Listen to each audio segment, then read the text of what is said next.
सरकार के भीतर पंचायतों को दिए जाने वाले फंड की कैग से ऑडिटिंग की बात होने लगी है। देश के मुख्य आर्थिक सलाहकार वी अनंत नागेश्वरन ने पंचायती राज संस्थानों को दिए जाने वाले फंड की कैग से ऑडिट कराने का समर्थन किया है। मुख्य आर्थिक सलाहकार का मानना है कि कैग की ऑडिटिंग से पंचायत स्तर पर पारदर्शिता बढ़ेगी, साथ में जमीनी स्तर पर ईज ऑफ लिविंग को बढ़ावा मिलेगा।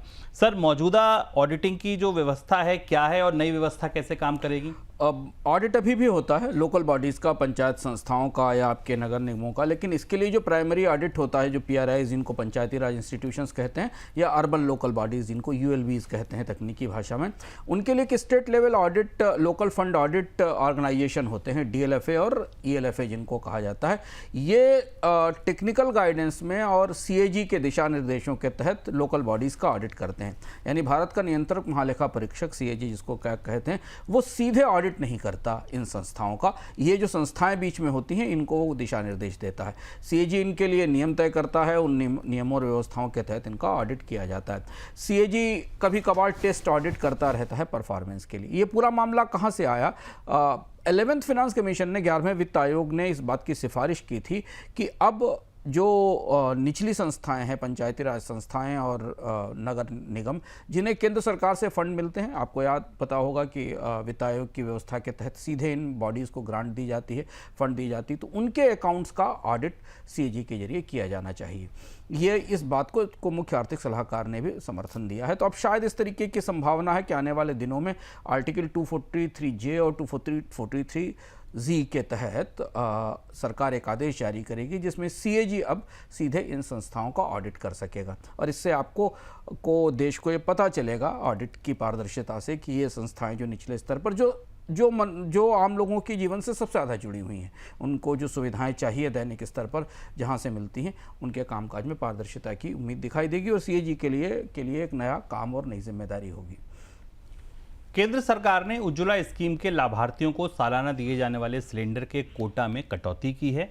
योजना मई 2016 में लॉन्च हुई थी। तब सब्सिडी पर सालाना 12 सिलेंडर दिए जाते थे।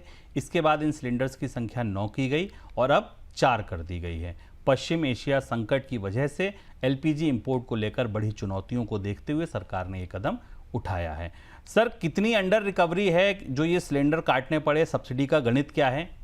देखिए, उज्ज्वला स्कीम वैसे शुरुआती रूप से सफल स्कीम थी, पर आप इसे दूसरी तरफ से देखें तो भारत ने कितने ग्रामीण इलाकों के भोजन की रसोई को आयातित सब्सिडी से बांध दिया था, आयातित LPG से बांध दिया था। एक ऐसा ईंधन जिसका 70% हिस्सा, 60 से 70% हिस्सा भारत आयात करता है, उस पर आधारित ये स्कीम थी। और क्रमशः इसमें कटौती की नौबत आई क्योंकि बाकी डोमेस्टिक LPG सिलेंडर्स की कीमतों में लगातार बढ़ोतरी हो रही। ताज़ी बढ़ोतरी पिछले हफ्ते हुई है। अगर 2025-26 के बजट को देखें तो उज्ज्वला योजना पे 12,000 करोड़ रुपए की सब्सिडी का अमाउंट रखा गया था, जिसमें 300 रुपये पर सिलेंडर की सब्सिडी दी जाती है। लेकिन अब कीमत इतनी बढ़ चुकी है कि सब्सिडी का ये अमाउंट बढ़ेगा, और चूंकि IOC, BPCL और जो बाकी कंपनियां हैं जो LPG सस्ती बेच रही हैं, लागत से कम कीमत पर बेच रही हैं, उनके लिए अभी 30,000 करोड़ का एक और सहायता पैकेज सरकार ने मंजूर किया है अंडर रिकवरीज को लेकर, जो पिछली अंडर रिकवरीज थी उनको लेकर। ऐसी स्थिति में उज्ज्वला की कटौती स्वाभाविक है। तो धीमे धीमे उज्ज्वला योजना के तहत मिलने वाले रिफिल सिलेंडर्स की संख्या ग्रामीण इलाकों में कम होती जाएगी। बीच में तो सरकार ने केरोसिन का कोटा भी बढ़ाया था राज्यों का कि LPG की शॉर्टेज को दूर करने के लिए। जहां तक अभी इस समय जो पेट्रोलियम मिनिस्ट्री के आंकड़ों के हिसाब से अंडर रिकवरी की बात है, 14 किलो 14.5 किलो का जो सिलेंडर आता है, 14.2 किलो का एग्जैक्टली, उस पर 650 रुपये की अभी भी अंडर रिकवरी यानी लागत से कम कीमत पर ऑयल कंपनियां इसे बेच रही हैं। और इस वजह से पूरी LPG सब्सिडी के ढांचे में बदलाव हो रहा है और इसका असर हमें उज्ज्वला योजना पर दिखाई दे रहा है। इसका थोड़े समय बाद इससे हमें रूरल इलाके में जो ईंधन का पूरा प्रयोग है जो पिछले दिनों में हुआ था और लोगों को धुएं से मुक्ति दी गई थी, उस पर थोड़ा असर दिखाई देगा। अभी वास्तविक आंकड़ा कितना होगा इस कटौती के बाद उज्ज्वला योजना पर सब्सिडी का, वो सरकार आने वाले दिनों में स्पष्ट करेगी।